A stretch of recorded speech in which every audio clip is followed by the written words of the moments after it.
It is quite common that we need to fetch some data from the internet or allocate some resources, say WebSocket connection or some kind of event subscription.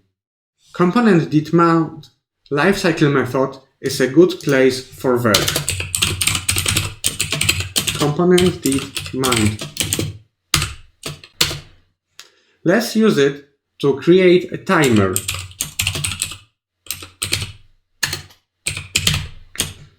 setInterval function takes two parameters, a function that will be executed and an interval telling how often it should happen in milliseconds. Let's start with an empty function and interval of 1 second. Here I use again the arrow function syntax. Inside a function I will update state with a new date value. This set state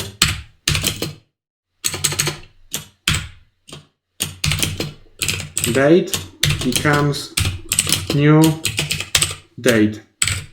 You can see that the timer is already updated, but there is still one more thing to do.